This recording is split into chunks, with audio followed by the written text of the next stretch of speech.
Bismillahirrahmanirrahim. Assalamualaikum warahmatullahi wabarakatuh. Alhamdulillahi rabbil alamin.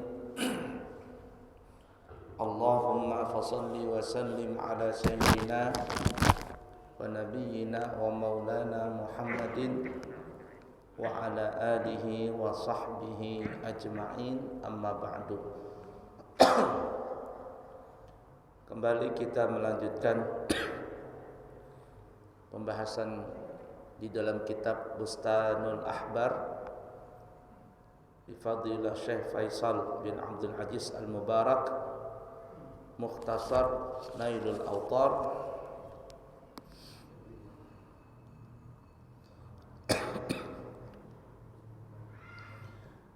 yang dihimpun oleh Imam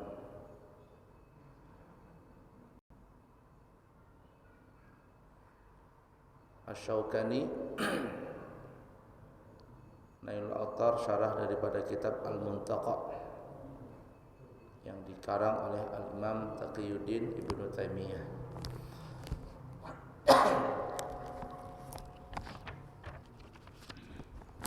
Kita lanjut pelajaran kita.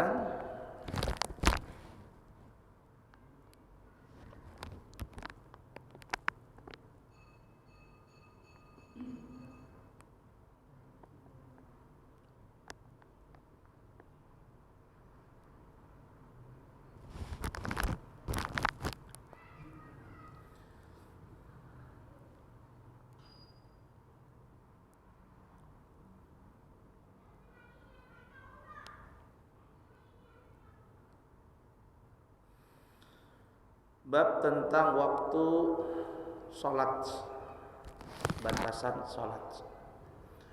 Disebutkan di dalam Al-Qur'an, inna salata kanat 'alal mu'minina kitaban mawquta.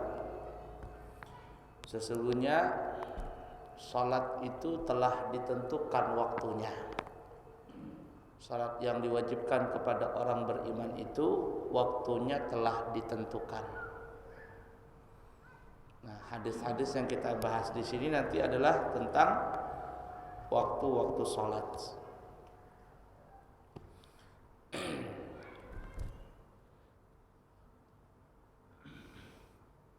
Orang bahari menentukan waktu salat itu tidak pakai jam, karena zaman dulu kan nggak ada jam ya. Apalagi zaman Rasulullah SAW tidak ada jam. Jadi menentukan waktu salat itu adalah dengan melihat matahari, bayangan dari matahari, bayangan yang ditimbulkan dari sinar matahari. Kemudian juga melihat benderang merah. Hampir rata-rata yang berkaitan dengan matahari. Berkaitan dengan matahari. Kalau sekarang kan lebih mudah. Kita tinggal melihat jam saja.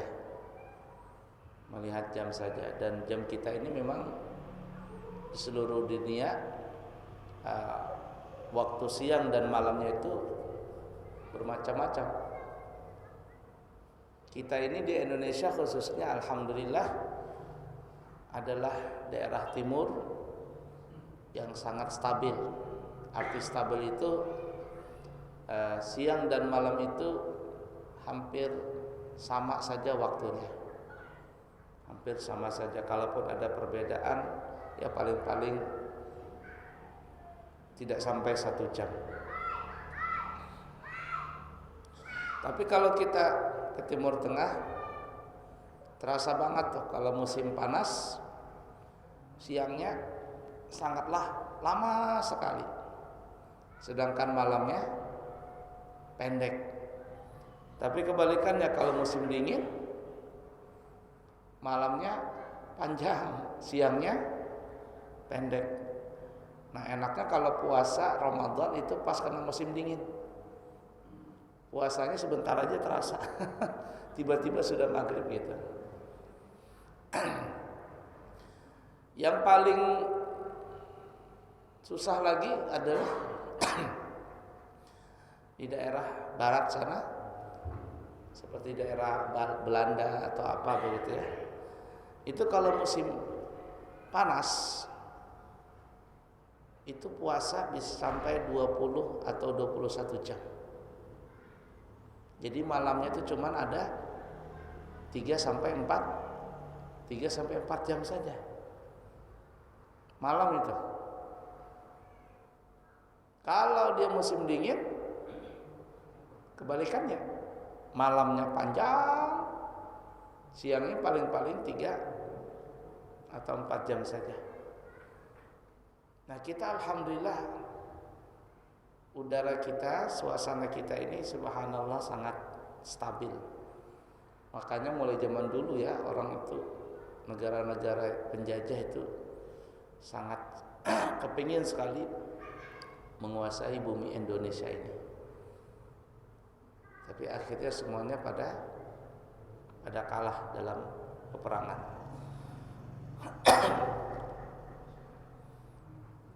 Baik, jadi kita kembali. Waktu salat itu telah ditentukan oleh Allah Subhanahu wa taala. Dari salat 5 waktu itu. Dan orang Bahari, orang-orang tua kita mengatakan Islam itu terdiri dari 5 huruf. Isa, Islam ya, I S L A M, Islam. Dan itu ada singkatannya, I Isa, S subuh, L lohor. Orang zaman dulu nggak bisa bilang zuhur, lohor ya. Orang Banjar lohor juga, orang Jawa lohor juga. A asar, M maghrib. Itu seperti itu Islam. Kalau orang itu agamanya Islam dan mengamalkan dengan ajaran Islam, maka dia akan melaksanakan salat 5 waktu itu. Tapi kalau ada orang mengaku Islam, yakni KTP-nya Islam tapi enggak salat atau enggak salat subuh, bukan Islam tapi namanya ilam. S-nya hilang. Apalagi kalau banyak hilangnya. Nah, yang disebut nanti namanya Islam KTP nanti. Ala kulli hal.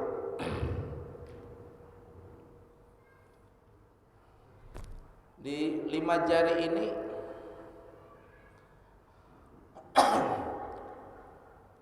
ada bersambung ya. Salat itu kan bersambung ya. Dari zuhur ke asar, asar ke maghrib, maghrib ke isya, isya ke subuh, subuh dengan zuhur putus, gitu kan ya. Nah, kita mulai dari kelingking ini. Ini zuhur. Ini salat zuhur nih. Masuk salat zuhur. Berakhir salat zuhur disambung dengan salat asar. Berakhir salat asar disambung dengan salat maghrib. Ya kan ya? Berakhir salat maghrib disambung dengan isya. Isya panjang enggak waktunya? Panjang. Tapi dia nyambung. Isya sampai ke subuh. Ini nyambung nih. Nah, ini nyambung. Isya sampai ke subuh. Waktunya panjang. Nah, lebar dia di sini. Tapi subuh dengan zuhur putus enggak di sini? Ada jari enggak di sini? Enggak ada kan ya? Subuh dengan zuhur tidak nyambung. Artinya di waktu ini antara subuh dengan zuhur itu tidak ada salat fardu.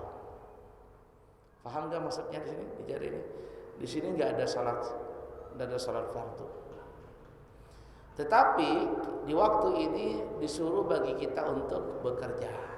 Makanya orang dulu biasanya bekerja itu ya dari habis salat subuh, isyraq, kemudian salat duha, kemudian sampai dia bekerja dekat zuhur. Zaman dulu tuh orang bertani, orang berkebun, apa semuanya itu. Nanti mau dekat zuhur jam-jam 11 pulang dia. Istirahat, tidur kailullah, nanti salat zuhur lagi. Kerjaannya tiap hari begitu saja. Tapi subhanallah, zaman dulu rumahnya orang besar-besar, ya enggak? Panjang, besar, tanahnya luas, bisa menghidupi 5 anak, 7 anak, 9 anak, 11 anak. Padahal cuman kerjanya tani. Dan bekerjanya dari selesai salat subuh ya setelah isyraq sampai sebelum zuhur. Itu aja. Kenapa dia bisa menghidupi anaknya yang 5 orang, 7 orang, 9 orang? Bahkan ada filosofi zaman dulu, banyak anak banyak rezeki. Rumahnya besar, halamannya luas. Apa sebabnya? Karena hidupnya berkah. Hidupnya berkah. Orang zaman sekarang la ilaha illallah, kerja dari pagi. Kalau yang PNS sampai jam 3, yang lebih parah ada yang sampai jam 5, ya enggak? Rumahnya sempit, kecil. Ya, zaman dulu dulu kaplingan di Balikpapan ini 10 kali 15 kali 20. Kemudian mengecil 10 kali 15, mengecil lagi 7 kali berapa? 12 ke berapa tuh? Sampai akhirnya ada rumah tipe tanah, rumah 21. Kenapa 21 rumah? Saya pernah ada di tipe 21. Kenapa 21? Karena ya tadi 2 langkah 1 WC, 2 langkah 1 kamar, 2 langkah 1 dapur. Tipe 21. La ilaha illallah. Kerja seharian. Terkadang sampai lembur. Anak paling-paling 1 atau 2, itu pun sudah enggak mampu dia menyekolahkan, mendidik dan seterusnya.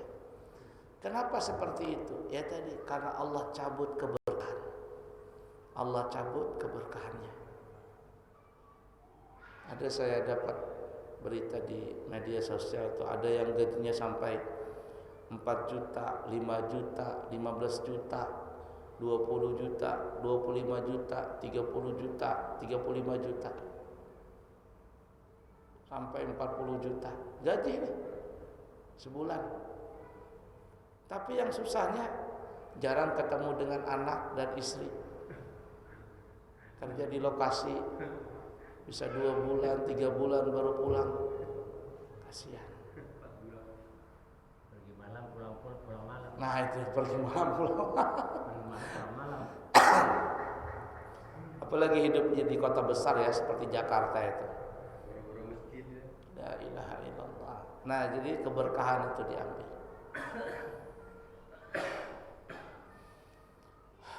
Nah jadi filosofi di jari ini adalah zuhur, asar, maghrib, isya, subuh. Isya dan subuh panjang waktunya, tapi nyambung masuk. Subuh dengan zuhur putus. Tapi di sini ya walaupun kosong, Nabi kita mengajarkan supaya tidak kosong melompong, supaya kita punya usaha berkah. Maka kita di sini punya waktu diisi dengan salat duha, supaya berkah di sini nih.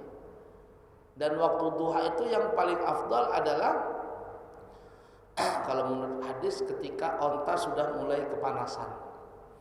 Itu kalau saat sekarang ini istilahnya namanya kopi break. Istirahat pertama. Kopi break.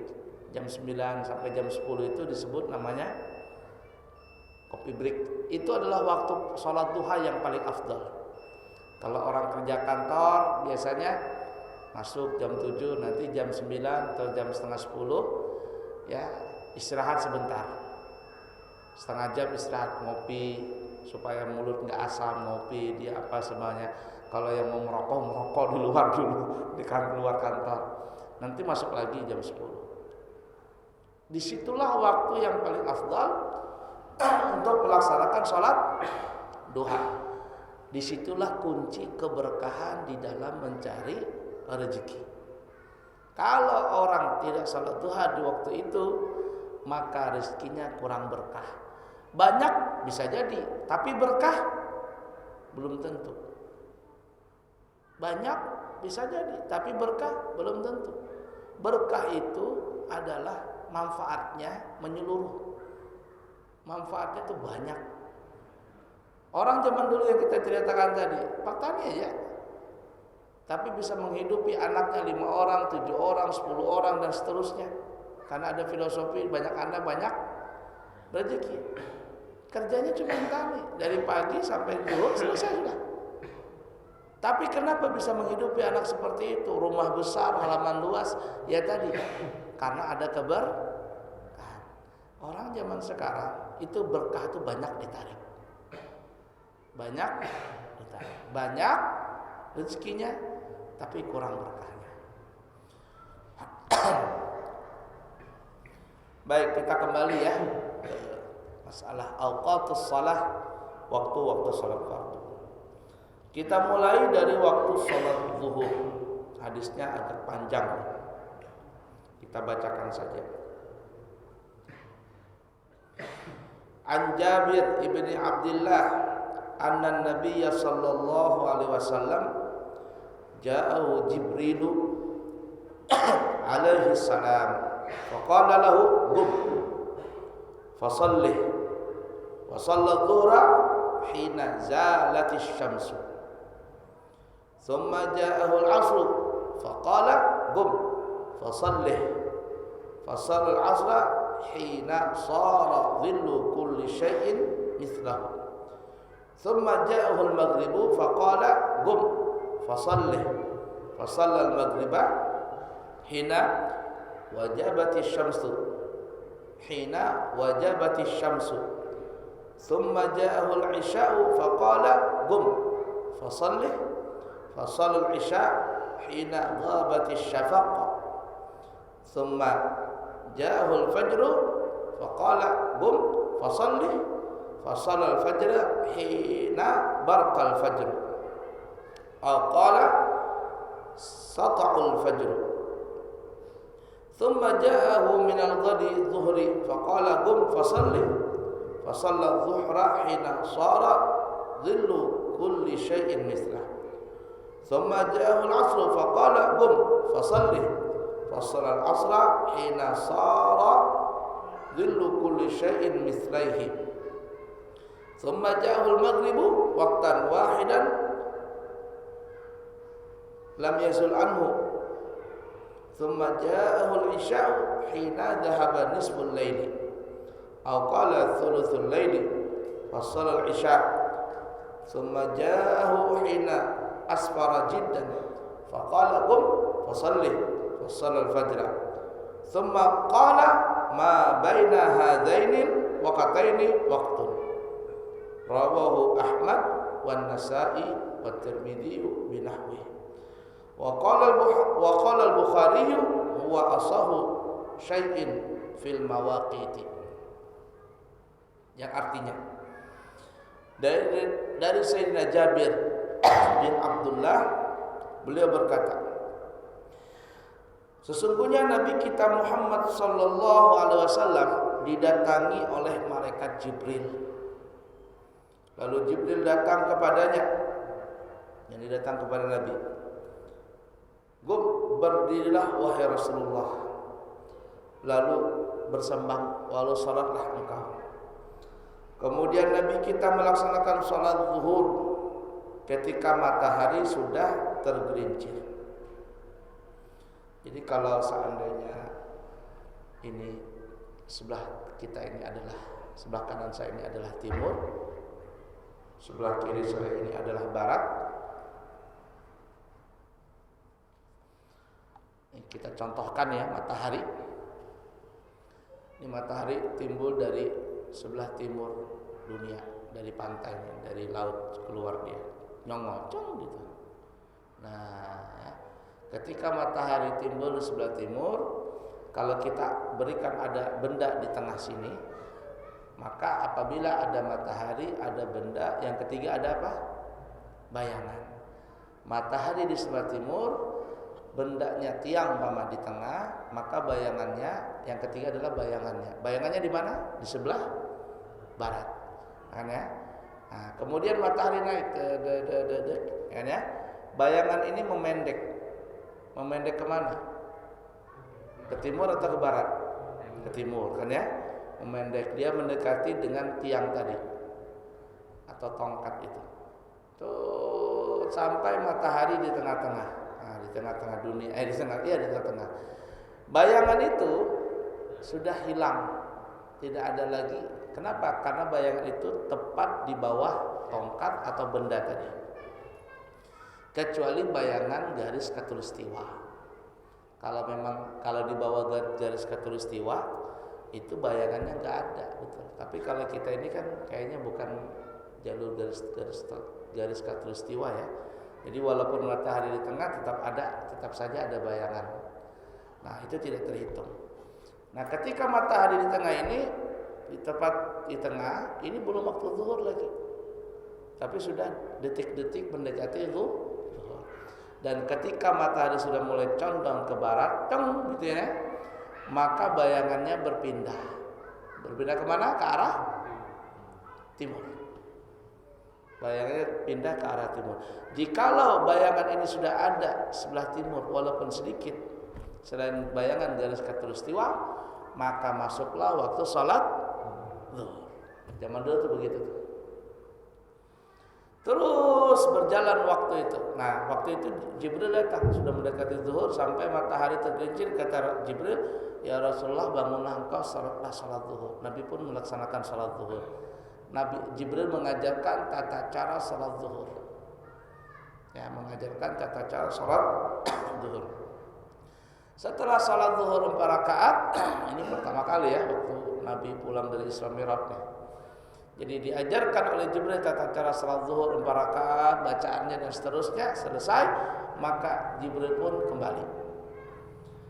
Lalu kemudian Jibril datang mendatangi Nabi kita Muhammad SAW di waktu asar.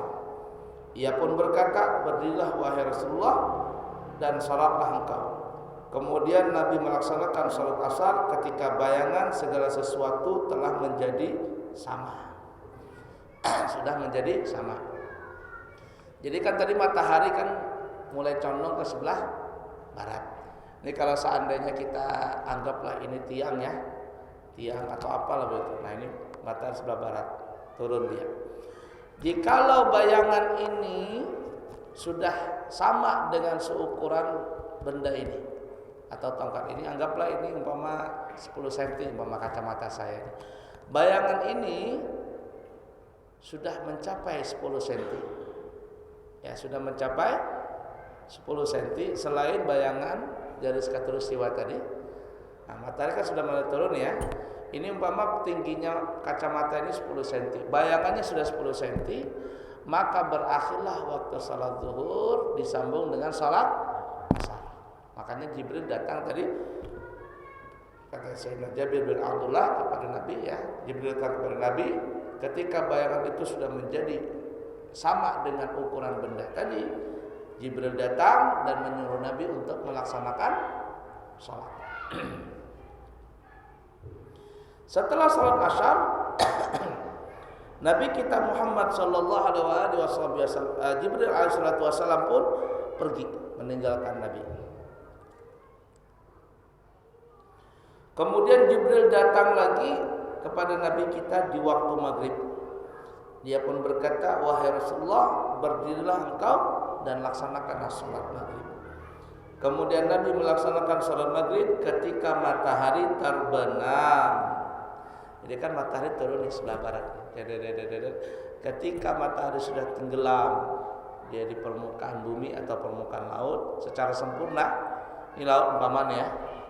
Apa kalau matahari terbenam apa? Sunset apa? Sunset apa? Sunset, tenggelam ya. Nah, turun. Ketika matahari masih separuh ini belum maghrib lagi, belum boleh buka puasa. Ketika matahari sudah terbenam dung dari permukaan lautnya, ya, tenggelam dia, hilang, sudah. Berarti itu masuk waktu maghrib. Maka Nabi pun melaksanakan salat maghrib. Lalu Jibril pergi lagi setelah salat maghrib Nabi tadi ya. Kemudian Jibril datang lagi di waktu Isya. Dan dia pun Jibril tadi mengatakan kepada Nabi, "Ya Rasulullah, bangunlah engkau dan salatlah Isya. Kemudian Nabi melaksanakan salat Isya ketika cahaya merah telah lenyap. Telah lenyap. Ini kalau maghrib begini, kalau kita di tengah mana hutan atau di mana itu ada benderang merah di sebelah barat. Nah, ketika benderang merah itu mega-mega jingga atau merah tadi hilang, maka masuklah waktu salat Isya. Itu kalau kita bukan di Balikpapan. Tapi kalau di Balikpapan ini repot. Semakin malam semakin merah langitnya, semakin jingga langitnya. Kenapa? Karena obor Pertamina itu. Obor Pertamina itu. Untungnya kita kan ada jam nih menentukannya, ada jam. Kalau seandainya kayak zaman dulu bingung kita sudah Isya atau belum ini. Kenapa? Karena semakin malam semakin merah langit, semakin jingga warnanya. Ya ala kulli hal seperti itu ya. Nah kemudian Nabi pun melaksanakan salat Isya. Setelah itu Jibril pun pergi. Lalu Jibril pun datang lagi ketika fajar menyingsing. Jibril pun mengatakan, ya Rasulullah, bangunlah engkau, salatlah engkau. Maka Nabi pun melaksanakan salat fajar ketika fajar telah datang. Ketika fajar telah muncul. Fajar itu ada kedua, ada fajar kadzib, ada fajar shadiq. Kalau fajar kadzib itu dia cuman dari bawah ke atas, tung begitu, kayak ada sedikit cahaya. Tapi kalau yang fajar yang kedua itu fajar yang membelah ya antara timur dengan barat, sung gitu. Saya terus terang tidak pernah melihat fajar secara secara kasat mata itu. Cuman ada kalau mungkin di YouTube kita bisa ya, terus saja fajar gitu, fajar subuh. Mungkin ada yang merekam itu ketika timbul fajar itu. Ada saya lihat kalau film apa? Sebelum film dimulai itu ya, kayak film barat atau apa, itu ada kayak animasi kayak kartun gitu. Gambar bulan tiba-tiba cung cahaya itu. Nah, seperti itulah fajar. Ya, seperti itulah Pak. Tiba-tiba ada timbul cahaya tung begitu. Karena kenapa ada timbul fajar? Karena matahari sudah mulai mau naik nih. Jadi ada cahayanya. Dah ya, dipaham. Nah, setelah timbul fajar maka Nabi pun melaksanakan sholat subuh tadi. Setelah selesai maka Jibril pun pergi. Kemudian esok harinya yakni di waktu zuhur, Jibril datang lagi di waktu zuhur. Lalu Jibril menyuruh Nabi untuk melaksanakan sholat, maka Nabi pun melaksanakan sholat. Tapi Nabi ini melaksanakan sholat zuhur yang mana bayangan sesuatu itu sudah menjadi dua sama. Jadi kalau tadi umpamanya kacamata 10 cm, bayangannya tadi sudah menjadi dua, ya, menjadi dua bayangan.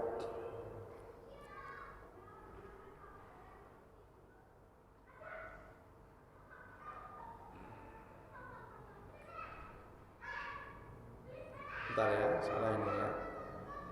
Kemudian esok harinya Jibril datang lagi kemudian pada waktu zuhur, lalu ia berkata, berdirilah dan sembahyanglah engkau. Kemudian Nabi sembahyang zuhur ketika bayangan segala sesuatu menjadi sama. Menjadi sama maksudnya ya. Jadi sama ini. Jadi 10 cm. Kalau tadi kemarin Jibril datang, Nabi disuruh oleh Jibril untuk sholat di awal waktu. Tapi hari kedua ini Jibril datang ketika bayangannya sudah sama dengan benda ini. Jadi kalau apa tadi namanya ini kacamata 10 cm, bayangannya sudah menjadi sama 10 cm. Jibril datang, salatlah engkau wahai Rasul. Ini menunjukkan bahwa waktu zuhur yang kemarin itu engkau salat di awal waktu. Yang ini waktu di akhir zuhur. Batas akhirnya di sini kata Jibril. Paham ya? Kemudian Jibril pun kembali. Nah, kemudian datang lagi Jibril di waktu asar.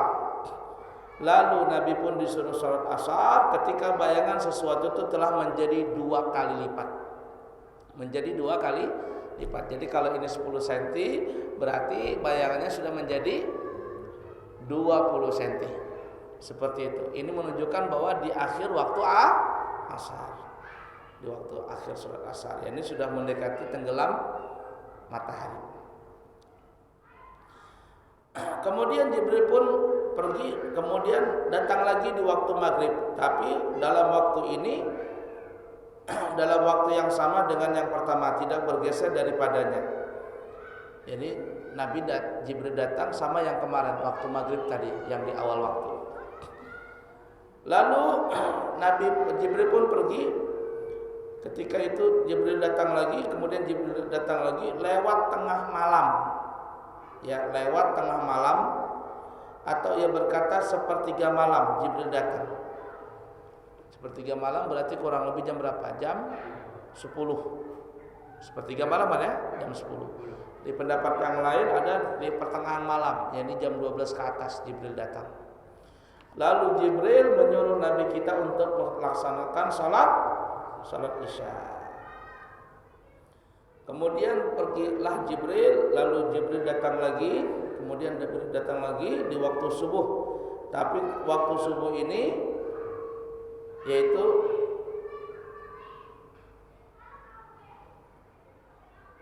Jibril datang di waktu subuh. Jibril kata, lalu sembahyanglah. Kemudian Jibril di waktu subuh itu bahasa Arab. Ketika langit sudah mulai kekuning-kuningan, yakni sudah mau dekat timbul matahari. Ya, sudah mau dekat timbul matahari. Nabi pun disuruh melaksanakan salat subuh di situ. Nah, jadi intinya dalam hadis ini, hari pertama Jibril datang mengajarkan awal waktu. Hari yang kedua Jibril datang mengajarkan di akhir waktu. Nah, seperti itu. Jadi kita boleh mau pilih waktu yang mana mau salat. Ala kulli hal. Hadis riwayat Imam Ahmad dan Nasai, juga Imam Tirmidzi, dan juga diriwayatkan oleh Imam Bukhari. Kata Imam Bukhari, ini adalah hadis yang paling sahih, yang paling baik dalam menerangkan tentang waktu-waktu salat.